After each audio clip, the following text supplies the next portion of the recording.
Christina leads the PTO Answers, which is a resource for parents and volunteers who want to be more involved in our schools. Christina, welcome. I'm glad you're here today.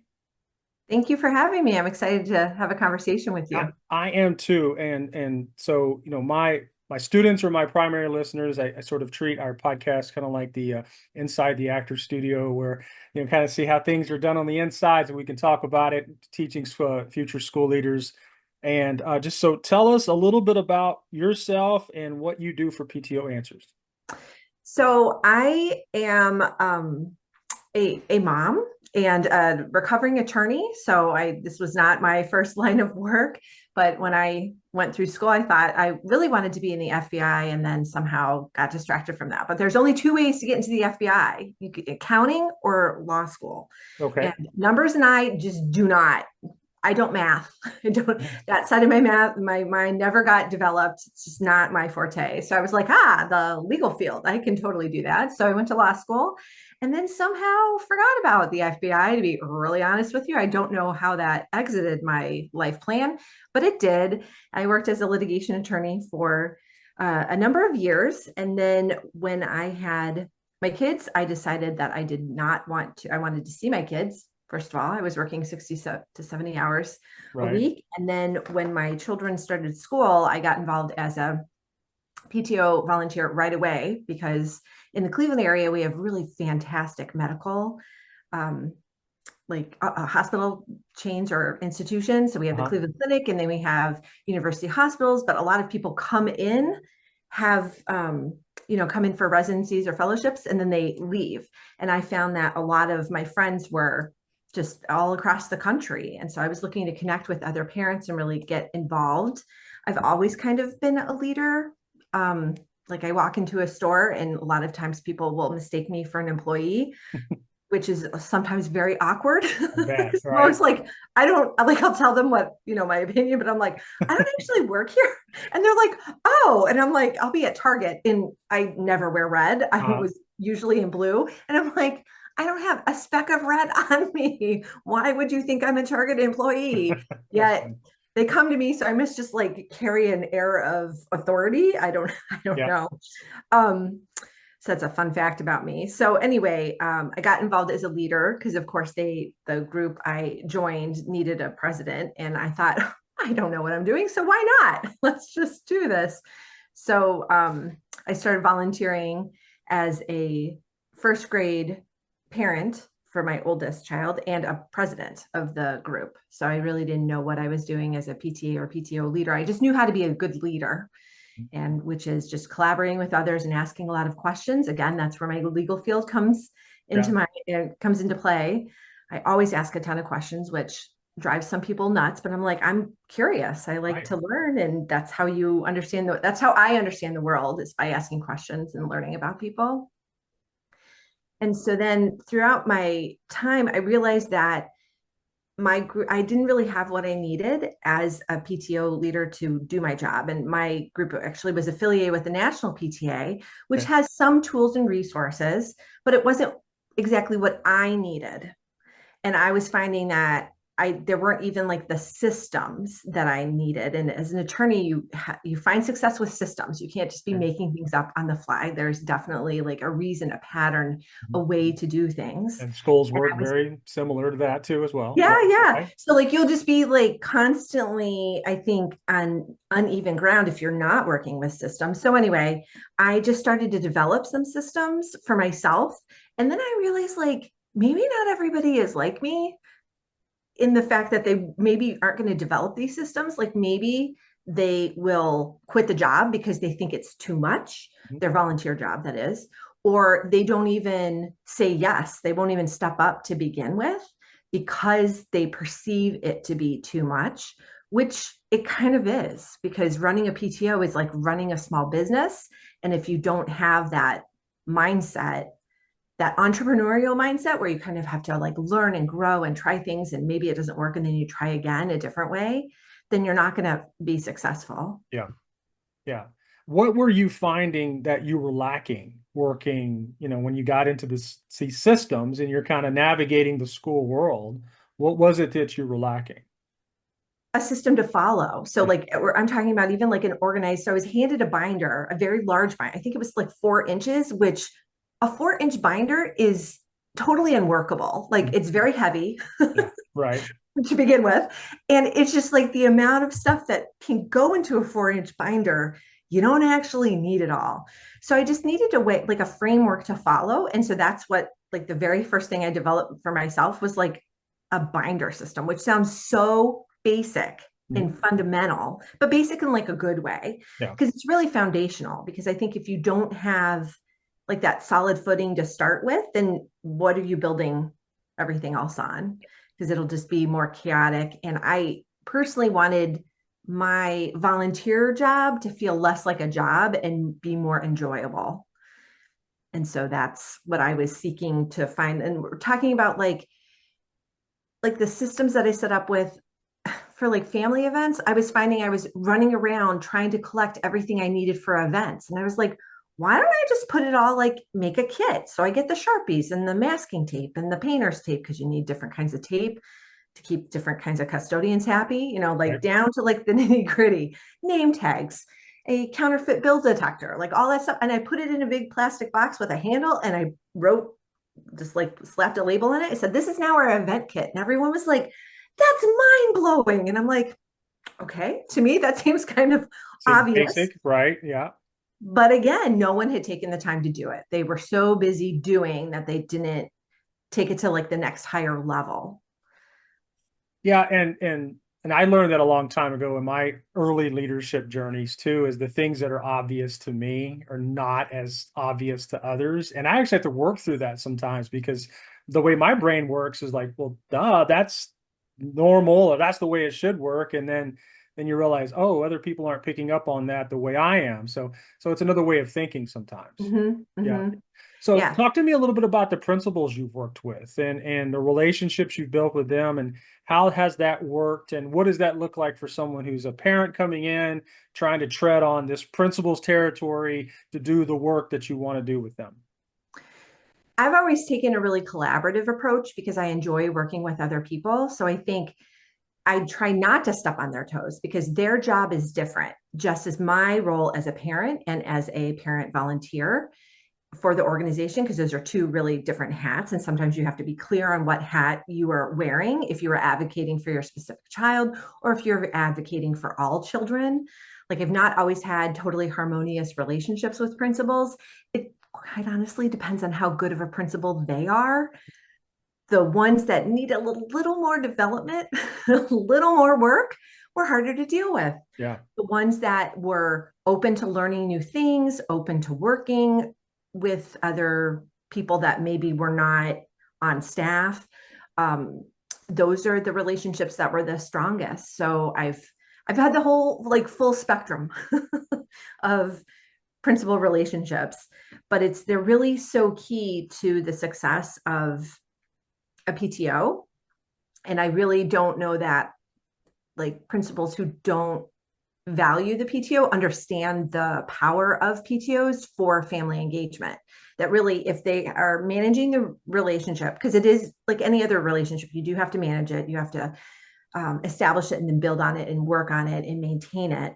But if they're doing that in the right way, then they can really shift a huge amount of the family engagement work off of their plate and delegate it. And it's Mhm. like your plate is only ever so big. So why wouldn't you be looking to get things off in a way that makes sense? It's like it does take some work and it takes some understanding that it's going to take some work. But then once you get doing it, it's not hard and you can free up a ton of time. Yeah, and I want to talk about that because that was the kind of principal I was back in the day when I was principal and I was principal of Title One school. So sometimes getting those parent volunteers, PTA support was often difficult, but the few that I had, they were the mighty. So what is it about that group and their enthusiasm? And so my question really is for parents and community members. How do you get them involved? What are the right things that my principal leaders need to say and do to mobilize and get that work done? What are your thoughts on that? So it kind of goes back to what I was talking about before about not having the resources, and people are so intimidated by having to not only do the job, the volunteer job, or do the work, but having to learn what the work is, how to do the work. And so I really think that principals can be that first partner for them by giving them the resources and tools to do the volunteer job. So I've been talking with a bunch of principals lately and just like reaching out to them to let them know about the resources that I have, because it's not like necessarily like a one, like your top of mind. Because I think principals might think that there's other barriers. I'm not sure they understand that volunteers come in with whatever life experience and knowledge that they already have, that they're not walking into a library filled with resources or like binders that are totally beautifully organized. Like if you're following me in a role, well, that's what you're getting because you're lucky enough to follow me, because I feel strongly that I am not in service just to me or my kids. It's really the whole community. And I would love to see the things that I've put into place continue for years. Like years ago, this is a fun, really fun family event. I really wanted to do like a trunk or treat. And so it started, I think now 8 years ago, and Yeah. my district is still doing it. So the lower elementaries and the upper elementaries collaborated together because it's enough of the common interest from in my district that ranges from K to 6. That's still like the perfect age set where you don't have shenanigans. They're just Mhm. in it just for the candy. So Right. that's perfect motivation. But it's just, to me, that's awesome because it was like just an idea. I'm like, hey, this would be really fun. And it's still continuing. So to me, that's like really awesome. Um, but going back to what the principals can do is just being supportive of the parents and finding ways to kind of level them up so that they don't feel alone, and recognizing that they don't have things. I think principals, even if groups are affiliated with the National PTA, they might think, oh, they have everything they need. Well, no, No, they they don't don't. They don't. own it all. Yeah. Yeah, and well, here we're in Texas, and so you would think as large a state as we are, can't talk today, as large a state as we are, we are low on the totem pole when it comes to funding. The state just does not value public education here. And so, as part of that, you're absolutely right. Some of our schools are absolutely struggling with some of those very basic needs and resources. And so, as because of that, I have always valued the work that my parents put into my schools, and so I appreciate what you've done as well. That's just amazing, and that's awesome. You put in some work that it's this community organization, this community, and it's still going. That's so cool. I love that. That's awesome. Yeah. You got to be proud of that. That's great. I I kind of am. It's like Yeah. it's my like fun little legacy, right? Because that's such a great event. Because my philosophy is that parents don't get PTO or don't get the value of being involved until they see events like that. Right. Because is like a trunk or treat something you're going to organize with 30 of your friends? Like, no, No. let's not, like, that's way too much work. Everyone has so much going on. But that's the value of a PTO, is that they can set a date, a place, a time, and say, show up dressed up, or show up and, decorate your car and hand out candy. And like people will come to that. And so your kids get to experience that. And it's a community builder. So that's just one example of something that I did. But I really, what as my kids are aging out of the K to 12 system, I have one in college and one's a sophomore in high school. Everyone's like, what's next? And I'm like, well, they're like, what will you do when you're not volunteering in your children's school? And I was like, I'm going to have a ton of time. And I said, I think I'm just going to work, but my work's fun because I view my work as empowering parents to do this for their own communities, Right. and I've heard from this one parent, I think she's out in Iowa, or maybe she just moved to Nebraska. I don't know, but she's out further Midwest than I am. And she said that she just sent me like a really sweet message and said, thank you so much for these resources, because not only have they helped our PTO, but she also was serving on other nonprofits and boards in her community. She took the same resources and systems and used them there. And she's like, it's made such a difference. Like, you have no idea. And I was like, that's like crazy. This is like the epitome of like I'm just checking out a little pebble and the ripples are having such an effect. And to me, that was like, oh, I have to put that in my smile file. So when I You have a should. bad day and I feel like I'm not making an impact or like, why am I doing it? It's like, it's for her and out, we probably will never meet in person, but like how I just think fantastic. And that's great. And some of my students will be interested because they're working on their doctorates to be, they want to work in nonprofit organizations at some point in their life and their career. So your resources might also benefit them. So I'm glad we're talking today. So next question I have, and I believe teachers are the absolute backbone of everything that happens in our schools. I also believe that our teachers have they're just not getting enough credit for the work that they've done. They were heroes during COVID and then pariahs 2 years later, and I don't appreciate that at all. So, talk to me about how you've worked with teachers in your schools, and tell us a little bit about what is it that you've noticed that they probably need the most from parents, principals, community, and so on. Um, well, right now I'm dealing with a brand new administration in my son's high school, and there's like a communication issue. And I was transitioning out of the PTA president role, but we have a bit of a leadership development issue in our own PTA come like following the pandemic. We had a huge class of parents like graduate, and there was not the opportunity to like really recruit people. And so I met with the incoming principal to kind of give her the lay of the land. I said, I'm just going to help you shortcut through things. And then you can carry on with the new president when we get one. So there is a new person, and I've stepped into a new role. And I was talking with one of the teachers who happens to be the PTA teacher liaison. So I've worked with her for a couple of years, and both of my kids either had or currently have her. And so I went in for open house last week, and I was like, how's it going? Like, is communication in the building getting any better? And she's like, no, not really. And so I was like, okay, I was thinking like, well, is there something I can do? Because I've been around for so long that maybe I can bridge that gap because I have nothing to lose. I'm no longer PTA president, so I can kind of hedge against that boundary, that professionalism boundary a little bit more. And so um, that's what we did. I just was like, well, what needs to be communicated to the principal? And so she told me, and I was like, okay, I know how I can work that in.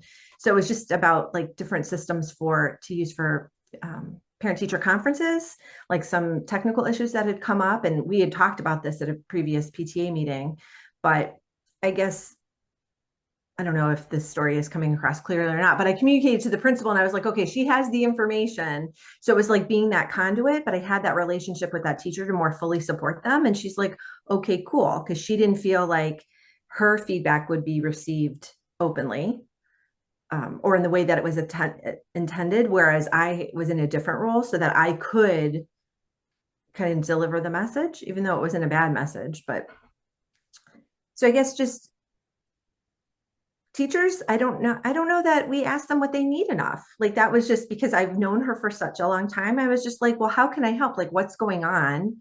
And asking that question and just being in that position. But that requires having a relationship with them. Like you can't just go up to a teacher that you've only met once at open house.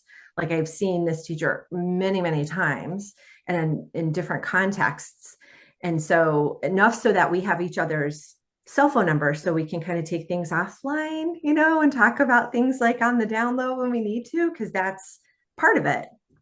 It's like just leveraging those relationships when you need them. Yeah, there's that word again, relationships. It's just, This is all about relationships. yeah, the backbone of what we do and what we need to do in education. Mm-hmm. So my primary audience is educators, but also folks who want to go into leadership roles. What advice, what information do you have to support them in their growth as they move forward into their careers? I would just look for ways to leverage people in your community who want to help. So if you're in a school, that's going to be parents. Because another one of my kind of guiding philosophies is like I am doing this for the larger community, but at the end of the day, I recognize now this might be colored by the fact that my mom is a retired educator. So I grew up with her. She taught seventh like middle school and then high school, and then worked with kids that were like on the cusp of being expelled for violent outbursts and stuff. So like she's kind of hardcore. Yeah. But I recognize that if I wanted happy kids, and ultimately, because I would be happy for my kids, is that happy teachers. So I was like, what can I do for the teachers? Because happy teachers make for happy kids, which makes for happy parents. So yes, I am doing this for community, but ultimately it's for me because I want all of those things. So I think that educators and anybody working even in a nonprofit that has that's mission oriented is just look for people who can help you, but don't assume they have everything they need, and really talk with them, form that relationship so that you can understand what you both need. Like there was one time when I talked about the different spectrum of principals that I've worked with. Like some I had fantastic relationships with. My very first one I was blessed with. She is an absolute angel. And we had such a good relationship so that the end of my second year, because in my PTA units, our president terms are 2 years.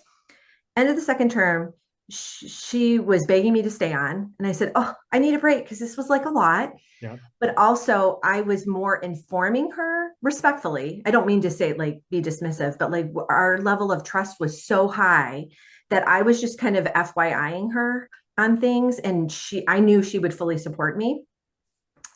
And so much so that when I got to the upper elementary school, that principal we did not have this relationship with.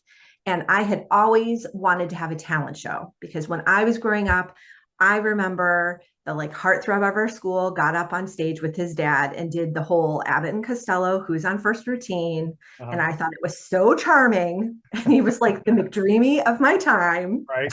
Not going to drop his name, but he has like a hyphenated name. It's so fun to say. I'm not going to say it. I have before, but it's kind of bad because I am many years removed out of fifth grade. Anyway, I just thought that was like the bee's knees. And I was like, that I want that feeling. I remember how much fun that was for me that I wanted to replicate in this school. Well, the new principal was only like, I think 2 years into the school. And I never previously worked with her. So I was starting from like ground zero. And I was like, I want to do a talent show. And she had zero poker face and her eyes got real big. And she just like her eyebrows raised up. And I was like, okay, so this is going to be a no. And she's like, I don't know. I don't know how these kids are going to react. I want them to be fully supportive. And this was in a 4 through grade 6 building. And I was so crestfallen because this has been like, again, I remember how fun it was in fifth grade to see that all of the kids on stage performing their acts.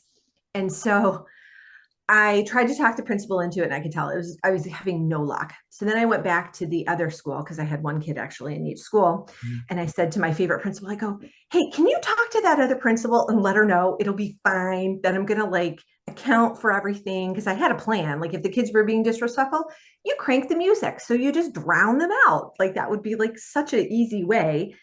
I don't think they would be disrespectful. So the first principal goes, no, I really can't tell her what to do. And I said, I know, but like, I'm just saying, like, offhandedly at a principal meeting, just mention that I'm awesome and I can take care of everything. She goes, no, I can't do that, but I will have a talent show for you here. And I was like, deal. There you go. I will take that. I am getting it somewhere. So we have the talent show. Of course, it goes off wonderfully. We have parents dressed up as Pikachu from Pokemon dancing with their daughters across the stage. We have kids performing hockey goal saving skills. Like we have like a kindergartner reciting poetry. It was adorable. It was lovely.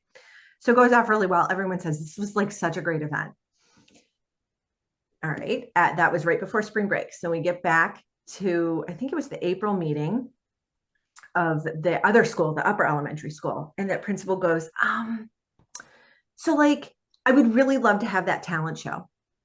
And I was like, oh, you don't say. So that first principal really knew what she was doing because she supported me. We had the fabulous event. And then the second principal kind of learned to trust a little bit because she got to see it and Right. saw how well attended it was, how much fun it was. And so that's how I got my talent show. And then I did go on to repeat that at the junior high too. And it was really good too. So That's awesome. And talent shows are fun. I remember being a part of one when I was in high school too. And you think the kids are going to be silly and not appreciate it, but then next thing you know, they're into it and they're involved, and it's a I think it's a great fundraiser too if you turn that into a fundraiser. So Yeah, we've never done it as a fundraiser, but it is an easy one to kind of add a monetary like yeah, monetization to, like really simple that makes sense, like just refreshments or flowers for the performers or shout outs. Like there's a lot of different ways. yeah. For example, we turned it into a vaudeville show. Mhm. So if you didn't like the act in an appropriate way, we actually sold wads of paper that you could throw. Oh, Yeah, and so it's the little things like that just to raise some money. But that's for fun. people who put on an like a gong show kind of act, and you're going to gong them off, that people would throw just wads of paper safely. That was something that was a lot of fun. So as we kind of wrap up, tell us, what are you working on now, and how can we reach out to you for the resources and the things that you do as a part of your organization? Talk to us more about that. So what I'm currently working on is just developing more systems for schools to use with their PTOs. So like the whole idea is schools, administrators, teachers are fully tapped out.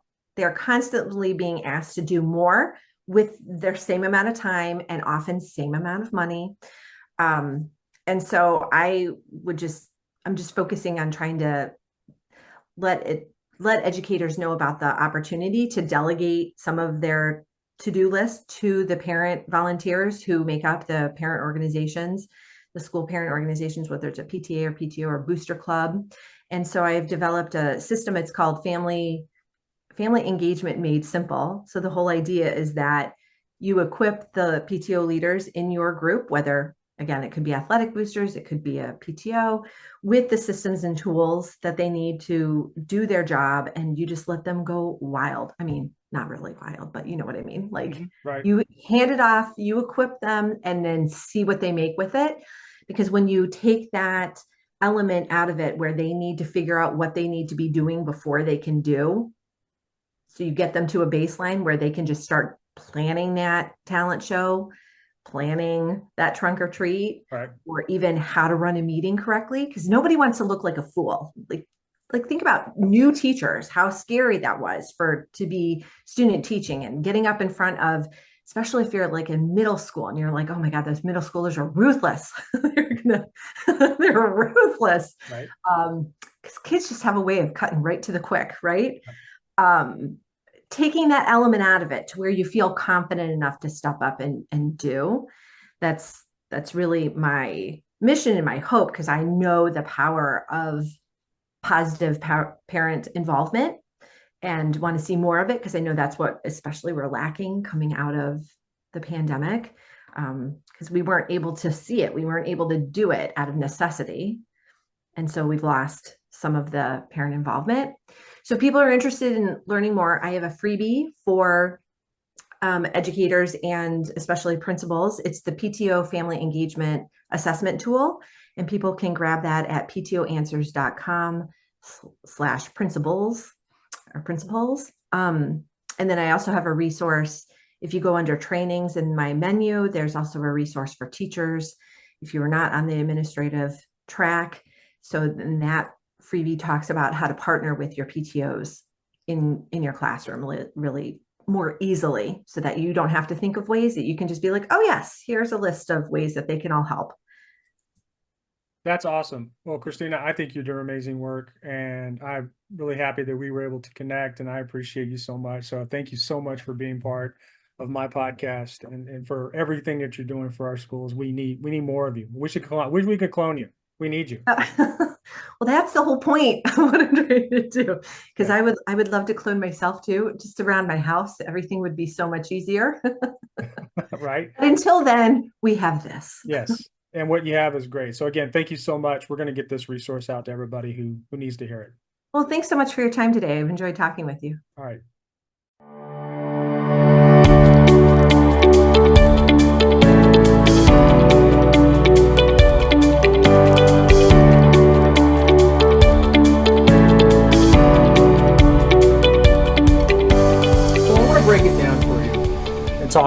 systems thinking, because when you become a school leader of any sort, assistant principal or principal, you have to have a concept of systems thinking. And what that basically means is it's making sense of complexity. The world is a very complex place. And as I've always said, particularly in the political realm, everything to me is a shade of gray. It's not black, it's not white, it's not this, it's not that, it's not left, it's not right, it's not red, it's not blue. It is somewhere in the middle. It's really just sort of a shade of gray somewhere in the middle. And when you're a systems thinker, you take the complex parts of the world and looking at them in terms of whole things and relationships, how one whole relates to another whole, and you explore how those complex wholes interact and react to one another. There's a really great activity back in the days when we taught face-to-face, and I would have graduate students in a room with me that I would do. I called it complex pieces, and it's a borrowed activity, but it's a great activity. And basically what I would do is just sort of visualize this, if you can, whether you're listening or watching on YouTube, is you take a bunch of people and you just kind of scatter them around. Just do a scatter drill in a room, and they're all scattered, and you have all these people walking around, and then at some point you say stop. Okay? So all the individuals stop. And then you tell the individual to, in their mind's eye, don't look at them directly, but don't make eye contact, but in your mind's eye, think of two people in the room. Just think of two people in the room. And so you give them a second to do that. And so everybody in the room is thinking of two people that are in that room. Okay, and then you ask them, okay, now, when I say go, you have to move where you are equidistant from both of those individuals. So you have to pinpoint yourself in the room to make sure that you are equidistant, same distance between both individuals that you thought of in your mind's eye. And so that means if they move, you move.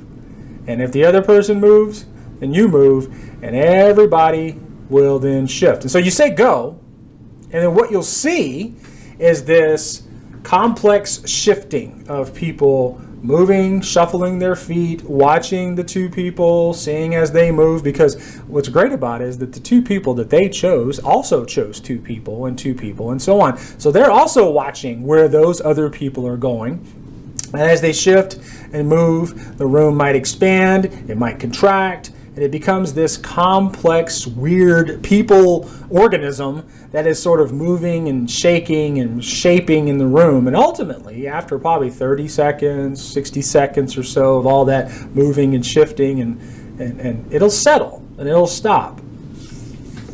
And you'll have this entire room now that has moved equidistant to one another. Okay, so now you're not done with the activity, because what's great about it is, as the leader of this activity, you then go in and you tell somebody, hey, go stand in the corner, or hey, leave the room, or hey, go to the center of the room, something. Just tell that one person, and then that person moves because you asked them to, and then obviously the entire system then begins to shape and move again, because you have moved one piece. One person has then moved in or out of the circle or even out of the room completely. And it is a way to demonstrate the complexity of the multiple systems that can occur within an organization, and how just moving one piece, and maybe even two pieces, can impact the entire organism. And it can infect and affect everything that's happening. So it's a great visual to show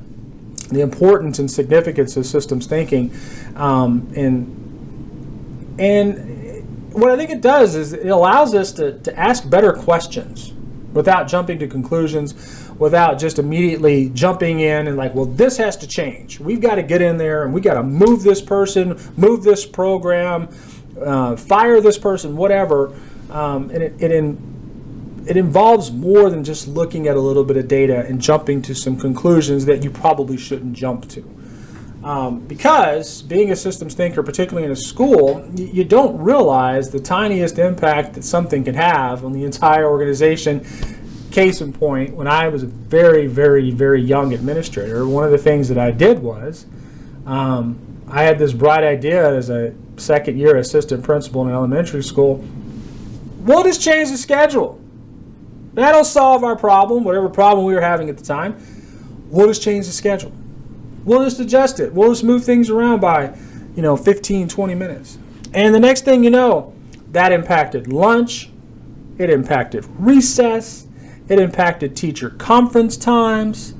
It impacted specials when students were going to go to PE and art and music, and we were also trying to implement this technology time. So it was going to impact that. And so next thing you know, we're having lunch at 10 a.m. and and kids are going to recess at 8:30 in the morning, and then they're stuck in their room the rest of the day. It was a horrible thing, and it taught me very early on that one little tinkering, one little thing can have this ultimate large impact on the entire organization, as it were. So it's important as a leader to have that systems thinking mindset, so that you're not jumping to conclusions, and you have this understanding that things have an interconnectedness, and that you may or may not be conscious of. Anytime you plug out or disconnect a piece, you're going to have some sort of disruption.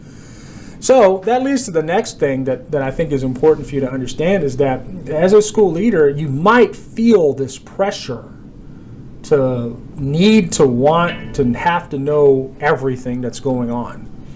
And you don't have to. You don't have to be the premier expert on everything, okay? Yes, have a working knowledge of most things. Of course, you need to do that. But, and I've said before in many podcasts, that when I started working in elementary, to expect me to be an expert in 5, 6 grade levels and 5 or 6 subject areas, that is just not appropriate. And there's no way any one individual can have that strong of understanding of that kind of curriculum at all. So, but it's okay to surround yourself with people that do. Now, I was strong when it came to instruction. I know what good instruction looks like, but maybe I don't know what good instruction looks like in a bilingual classroom. So I have someone to help me with that. I have someone I could rely on to go, let's do this walkthrough together. Tell me what you see. I'll tell you what I see. And maybe what I'm seeing looks bad, but is unique to the instruction of that particular classroom because I don't have that level of understanding. That's okay. That's okay. And it goes back to what I said in an earlier segment about being informed. So having people around you that can help you make informed decisions so that you don't mess up the entire organization by poor decision making. And surround yourself with people that can help you in those decision makings so that you don't have to feel like you got to know everything, because you don't. You just have to be the leader that makes the ultimate best decision for everyone.